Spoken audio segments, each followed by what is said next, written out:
Miles stood still, one boot in the dirt, the other half raised like he'd just frozen mid-step hand. That's when everything changed. Not because of the sun glaring off the cruiser windows, not because of the cluster of armed officers slowly forming a crescent around the woman in the torn hoodie with blood drying along the sleeves. No, what stopped time was the dogs, those three massive, muscled canines that hadn't made a sound until now. No barking, no growling, just a breath, low and synchronized, like soldiers remembering a command from years ago. You didn't see this on the news. It was buried, locked behind classified jargon and a non-disclosure wall so tall even retired brass wouldn't talk. But if you're here now, watching this, hearing my voice, then somehow the file slipped. Somehow, you got through, and you need to understand something before the rest catches up. The woman they surrounded wasn't a threat until they made her one. They said her name was Sloan. No last name on record, no address, no fingerprint match. Just Sloan, unreadable, standing at the edge of a rural Alabama parking lot with a backpack that looked too light for someone who'd been missing for 2 years. She wasn't on any bolo, not anymore, because they'd already declared her dead. But then came the transmission. One of those dogs' black shepherd mix. Scar over its left eye had a military implant. It shouldn't have activated. Those were only meant for extreme operations, the kind that took place where the map turned white. But it did activate. A frequency lit up encrypted, pulsing. Not from her, from the dog. That's when Corporal Hughes stepped forward and whispered something none of us could make out. Not even the body cams caught it. Not the mics on our radios. But the dog heard it. And Sloan did too. Her face cracked like someone had peeled back the skin of the world and showed her the blueprint underneath. You ever see someone remember something too big for a human mind to hold? That's what it looked like. Like grief collapsing into strategy. Like someone realizing they'd been betrayed by the very people who trained them to survive betrayal. She knelt slowly. Not to beg, but to command. Then the dogs moved. Not toward the cops, but outward, one to the woods, one to the field, one toward the town that had pretended she never existed. That's when Officer Rayburn vanished. Not shot, not dragged, not even blinked out of frame. 1 second he was standing between Sloan and the highway. The next his body cam just hit the asphalt, still live. Still recording, but Rayburn was gone, and right before he disappeared, his last recorded words, barely audible through the static, weren't directed at dispatch. He said, a name no one had ever spoken in that town aloud. A name of someone who died in 1994, buried under a different name, under sealed records, in a grave that was never meant to be found. And then the child God, the child, a baby in a house 4 blocks down, watching cartoons, turned toward the window. No one taught her that word. Her mother swears it, but she whispered it to the same name, same tone. If you're still watching this, understand, the moment that name was spoken, everything shifted, and that's when the 4th dog, wait, no one counted a 4th dog, but something just stepped into the hallway, and it knows your name. The hallway's empty, at least. That's what the motion-activated camera shows when the footage is played back frame by frame, timestamp intact. There's the narrow passage, the old water-stained wallpaper peeling at the corners, and the still light of early morning seeping through the broken blinds. But the dog, the one that wasn't counted, the one that stepped in, slowly, deliberately, knowing your name. Nowhere. No paw prints on the linoleum. No weight on the floorboards. Just a glitch. A half-second skip in the footage, like someone cut the reel with dull scissors and tried to tape it back together. Right where the shape should have been, where the air felt heavy, like it wasn't meant to be breath. There's only digital static. Audio dragging like a voice slowed down on a dead cassette. That should have been the moment to call someone. But who? The cops. The same ones that surrounded Sloan like they were following a script they didn't write. The agency, the one that sealed her record, deleted her family history, and logged her status as presumed lost in conflict with the location, redacted. You already know the truth. Once you see it, you're inside it, and once it knows your name, it doesn't let go. You check the footage again, rewind, frame by frame. You think you see something new, a flicker of light that wasn't there before, like an eye catching the lens. But it's gone before your brain catches up, and then something else, a sound, a voice, but not from the recording, but from inside the room. Play it again. A woman says, you freeze. You live alone. The voice is familiar, but misplaced. Not like someone you know now, but someone you used to know, before everything in your life was rearranged. Before your dreams began stuttering like corrupted film reels and your memory looped, like it was stuck in a glitch. You turn. No one's there. But there's something off now. The TV's unplugged. Always has been. You never use it. But its screen flickers black, then a quick flash of white. Not a show, not a program. A symbol, one you remember seeing in your dreams. 3 dots, 1 red, 2 white, in a triangle. You don't know what it means, but your body reacts before your mind does. Shoulders tight, eyes watering, teeth clenching like you've just been thrown into cold water. Outside, a siren wails. But not like a police siren, slower, older, mechanical, like a warning from a time before cities. before government, before language. And that's when the knock comes. Not at the door, asterisk. From inside the wall, asterisk, you step back, your heart beats in your ears now, a low thudding drum that seems to echo with something else, another beat, out of sync, like a second pulse beneath your own skin. You don't remember calling for help, but your phone screen's lit up. Call duration, 043. No number displayed, just a name, Sloan. You don't have a contact by that name. You never have, but there's a voice coming through now, garbled, like someone speaking underwater. You press the phone to your ear, hesitant, and a phrase comes through, clear as broken glass. Greater than you left something at the field. Then silence. No click, no dial tone. Just silence so loud it feels like pressure in your skull. The next day, you drive out to the field. You don't remember making the decision. Your keys were already in your hand, the car already warming. That voice is echoing in the hollow parts of your mind. The field looks different now. Smaller, as if the landscape's been pulled tighter around it, folding in on itself. The grass is too still. There's no wind, no bugs, no birds. And then you see him, a man sitting near the tree line, denim jacket, salt and pepper hair, hands trembling like he's trying to hold something that doesn't want to be held. You approach, cautiously. His name, he says, is David Lemke. He used to work in black stuff, the kind that got debriefed in basements, where even your shadow was redacted. He doesn't ask who you are. He just says, they'll make you forget, too. You ask what he means. David looks at you like he's trying to decide whether you're real. Then he hands you something, a cassette tape, the kind no one uses anymore. He says don't play it until you're at least 5 miles from here. He says don't let them know you remember the dogs. And then he looks over your shoulder and freezes. His lips move, one word, greater than 4. You spin around, nothing's there. When you turn back, David's gone. No sound, no trace, only his jacket on the ground, still warm. Back home, you play the tape. The sound is barely audible at first, hissing, like someone breathing too close to the mic. Then, a voice. Familiar, Sloan's, not calm this time. Frantic, greater than. They erased my handler, not just him, his existence. His mother called the base 3 times. They told her she never had a son. The photo she had, gone, disintegrated. Not burned, not cut, just blank. Another voicemail. Muted, greater than. I heard the baby say his name. The dead one. How would she know that name? Because they were testing resonance. Sound frequency over bloodline memory. It's not speech, it's triggering. The name wasn't taught. It was embedded. The tape ends with a sound you can't describe, that it doesn't belong in the human register. But your body reacts violently. You vomit. You black out. You wake up 4 hours later with no memory of what you saw, but the tape is gone, and your calendar has a mark on a date you didn't put there. Tomorrow, written in red ink. A symbol, 3 dots. You try to act normal. Go to work. Keep your head down. But something's off with people. They're rehearsed, their smiles are too slow, their laughter doesn't echo. You pass by a mirror, and, for a second, you don't recognize the face looking back. It's your face, but the eyes are older. You blink. It's gone. You check your voicemail that night. There's a new message. Unknown number. Greater than you weren't supposed to remember. The 4th. You wake up to find your front door open, though no sign of forced entry. Nothing stolen, but your laptop's on. A file open, one you don't recall downloading. Project, Dogwatch. You scroll. Redacted lines, broken sentences.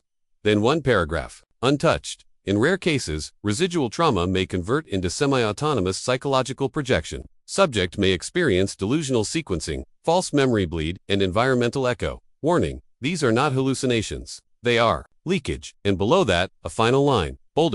If you're reading this, they haven't found you yet. You back away from the screen, and that's when the static begins again. Not from the TV, not from the laptop, from the baby monitor in your neighbor's house. You don't have a baby, but the voice comes through anyway. Greater than. You're not supposed to be here. They're waking up the 4th. And this time, you're the trigger. You try to leave town the next morning. Drive west, no GPS. Just roads, but every turn leads you back. Every off-ramp loops. Your gas doesn't run out. You drive for 7 hours and end up on the same road. Near the field, where the air is wrong again, where the dogs once stood, and the 4th one. It's waiting. Only now, it's not a dog anymore. She thought it ended in that house. The air was thick with burnt ozone, and something sweeter like jasmine gone sour. The walls finally stopped breathing. Sloan stood there, barefoot, the floor warm under her skin, as if someone had recently left it all behind in a hurry. The noise in her ears, the low hum, like 1,000 machines whispering, finally faded. Her pulse slowed, the flickering stopped, and for one stupid aching moment, she believed it was over. There were files, boxers, stacked unevenly like someone gave up halfway through, destroying them. Real paper yellowed, warped by time.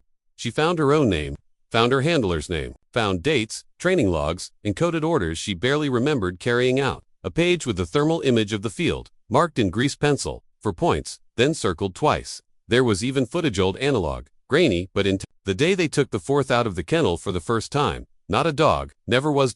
She sat on the floor for hours, leafing through the pages, trying to piece it together. It made sense, too much sense. Sloane could feel the familiar dread, but it had shape now. Contours, names, it was real. It happened, but something about that felt off. Too easy. The kind of closure that shows up just when you're about to lose grip, like the world offering you a breadcrumb trail right before it pushes you off the cliff. And still she clung to it, because trauma needs an ending, even if it's a lie. It wasn't until she saw the photograph that everything collapsed. Buried in the back of one of the folders, misfiled, maybe accidentally, maybe not, was a single image printed on old, slick Kodak paper. A group of children, 8 or 9 years old, lined up in front of a community center, blinking into the sun. One of them, second from the left, was her. Except that couldn't be right, because that photo was dated 1986, and Sloane wasn't born until 1991. Her stomach dropped. A noise caught in her throat, not a scream, not a word, just pressure. She scanned the children's faces. She recognized, vaguely, echoes of people she might have passed once, in some cafeteria, in some briefing, in some debriefing she'd since repressed. One boy in the back was circled in pen, a name scribbled beside him, David Lemke. Her heart thudded again. David Lemke, the man who gave her the cassette, the man who disappeared before her eyes. The man who told her they'll make you forget. Only in this photo, he wasn't a man, he was 9, and the date didn't lie. That's when it hit her, not all at once, not like a bolt, more like heat, rising in a sealed room, minute by minute, second by second. Something was watching. Not from the shadows, not from the vents, or behind the mirror. From her there were memories, asterisk, but too many, asterisk, doubled up versions of events, contradicting details, colors she remembered wrong, like how she always swore her first operation was in Istanbul, but the documents said Brazil, like how she thought her first kill was a man in a red shirt, but the logs showed a woman in a gray coat. Which one was real? She remembered both with equal clarity. That's not how memory works. Unless someone had been editing them, unless they weren't memories at Albert recordings. She stood, felt dizzy. The house suddenly too quiet again. No creaks, no hum, no sign that time was still moving. She moved toward the window to ground herself and saw something that shattered her. The field, but it wasn't possible. This house was supposed to be 47 miles away, but there it was behind the glass. Same tall yellow grass. Same split tree at the edge. Same patch of earth, scorched black. She stepped outside. Her car was gone. The sky was darker than it should have been. Not night shift. Wrong. And then, on the wind, came the sound. The fourth's voice, not barking, speaking, not in English, not in anything human. But she understood anyway. Greater than you needed a story to end it, so we gave you one. She fell to her knees, grasping her skull, not from pain, from recognition. She remembered this now, not the house, not the files, not even the field. She remembered the choice. A memory slipped out from behind the wall, her standing in a white room, no walls, no doors, just voices all around. One question repeated over and over. Greater than, do you want to forget? And her answer, echoing, yes. This wasn't the first time. This wasn't even the third. Sloane had tried to end this cycle before, dozens of times. Each time, the story reset. Sometimes she found files. Sometimes a body. Sometimes a child with old eyes saying names she buried. Sometimes it ended with the field burning. Sometimes it never ended at all, and each time, something let her believe she was close to solving it until she asked a question that undid the entire illusion. Asterisk, how did I get here? Asterisk, there was never an answer, because there was no beginning. And now, the field began to warp, subtle at first. Trees bent ever so slightly toward her. The clouds no longer drifted but hovered, like props on invisible strings. The air around her grew thick again, like the atmosphere itself remembered something it was told to forget. And then, as she blinked, she was inside. Not the house, not the field, a hallway. Long, fluorescent lights overhead, flickering, a low hum, familiar. Sloane turned around and saw the same hallway extending endlessly behind her. At the far end, a mirror, a shape in it, her, but not quite. The woman in the reflection stood still while Sloane moved. Her mouth didn't open, but her voice came anyway, low and cruel. Greater than, you don't remember what you did, do you? Sloane ran. Lights exploded above her. The hallway shattered sideways like glass. Suddenly, she was in a hospital. Monitors flatlining. Screams from another room. Her own file on a clipboard. Subject: initiated memory repatterning cycle number 73. She ripped it away, flipping through the pages. Cycle number 72 ended in suicide. Cycle number 71 ended in institutionalization. Cycle number 70 unknown termination. Every version of her had tried to escape, Every version believed the mystery could be solved. Every version was wrong. And someone was watching. Not just now, not in this cycle. From the first, from before the field, before the fourth, before the handler's name disappeared from paper and memory and skin. She turned back to the hospital hallway, and David Lemke was there. No longer old, just a boy again. Holding the same cassette, only this time, he was crying. I didn't want to remember, he whispered. They made me remember you. Sloane stepped toward him but the tape fell apart in his hands. Ash, she looked around. The hallway faded. The walls bled into darkness, and then a voice. One she hadn't heard before. Calm, gentle, male, Sloane. Never existed. And then, greater than this is the part where you wake up. But she didn't. Because the truth was never meant to wake her. Only to loop her. The final image flickers. Sloane in a chair, electrodes on her temples. Her eyes closed. A technician, behind a glass wall. Monitor's reading stable. Everything quiet, except for one small red dot blinking at the bottom of the screen. A note taped beside it reads, Cycle 74, BGNSU thought this was the story, but this is where it starts. It started with a photograph no one remembered taking. Dated July 12, 2004, grainy, time-worn, printed on standard 4x6 gloss paper and mailed ** mailed. Not emailed to a series of unrelated addresses across the country. No return sender. Each envelope postmarked from a different state, but the handwriting on the outside matched perfectly. Tight, deliberate, not quite human. And inside, the same image every time. A group of people standing in a field under a gray sky. At first glance, ordinary, but then, you look closer. In the back corner of the photo far right, there's a figure. Blurred beyond recognition, almost glitching. A dark silhouette, tall, leaning slightly forward like it's listening. No matter how many times it's scanned, enhanced, filtered, it doesn't resolve. And the worst part, several recipients swore they were in the photo. But they didn't know when it was taken, or how.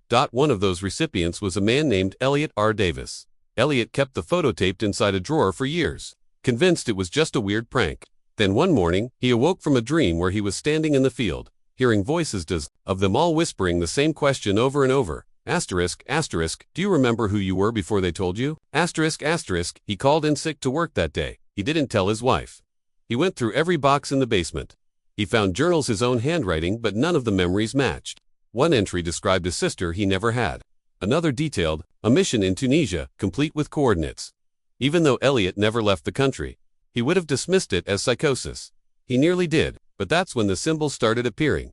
First on a receipt from a gas station, then carved into the sidewalk near his child's school. 3 dots in a triangle. One red to white dot, and then came the dream again. Only this time, there was someone else standing next to him in the field. Sloane, she said nothing. Just stared forward, like she was watching something coming over the horizon. He woke with dirt under his nails, and thought. It spread slowly, not like a virus. More like a leak into minds, into memories, into the softest parts of the psyche where reality was most vulnerable. People started to find each other. Quietly. A woman in Montana who swore her child was born, knowing a language no one taught, a high school teacher in Tennessee who found a VHS tape labeled with his name, showing footage of him as a child inside a lab he didn't remember. A mechanic in Phoenix who tore apart a dashboard and found a note under the steering wheel in his own handwriting, asterisk, asterisk, do not trust the second version of you. Asterisk, asterisk, none of them had met. But they shared the dreams, the field, the fourth, and Sloane, always standing with her back to them, as if shielding them from something behind her. They began leaving signs for each other, tucked inside books in libraries, folded between receipts at diners, drawn in condensation on car windows. A quiet network, not a resistance. Not a rebellion, just a witnessing, a decision, to remember anyway. Somewhere in a data center, disguised as a weather station, a man known only as E. Monroe watches the fragments compile. He has no clearance, no badge, and no known connection to any government. But he has access. The kind that doesn't come from hacking, but remembering something no one else was allowed to. He keeps a red notebook with pages stitched by hand, and inside it, diagrams of the loops. Each cycle, each pattern, each false ending. Sloane was the first to break pattern in cycle 49. Monroe marked it with a black X. That was the cycle where she refused the reset, where she let the memory play all the way through and survived it after. That, they started editing harder, faster, shorter loops, more noise, more visual bleed. But now, something's breaking again, because Sloane isn't isolated anymore. She's connected. They all are, and Monroe is watching it in real time, not through screens, but through patterns. Time-stamped emotional frequencies. Sleep disruptions. Shared IG waveforms from people who've never met but dream in perfect synchrony. He sees it now on the board behind his desk, the shape forming. Not a triangle, a spiral, and at the center, a blank space. The thing that's never been recorded, never been spoken. The force watching through the fourth. The thing that's been there since cycle 0.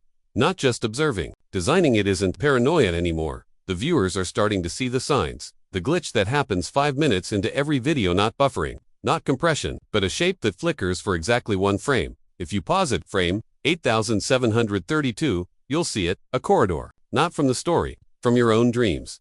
The faint sound in the background of chapter 2, the slowed down phrase that loops under the dialogue. It says, asterisk, asterisk, you were right all along. Asterisk, asterisk, the symbols on the baby monitor. The voice that whispered your name even though no character ever spoke it. The reflection that didn't match. People start commenting online, then deleting what they wrote, saying they remembered things they didn't know they forgot. A gas station in Nevada with no address. A woman named Aletta who speaks only in future tense. A stretch of highway that always leads you back to where you started. Each message ends the same way. Asterisk, asterisk, I think I saw myself, but it wasn't me. Asterisk, asterisk, then the footage surfaces, found in an abandoned news station.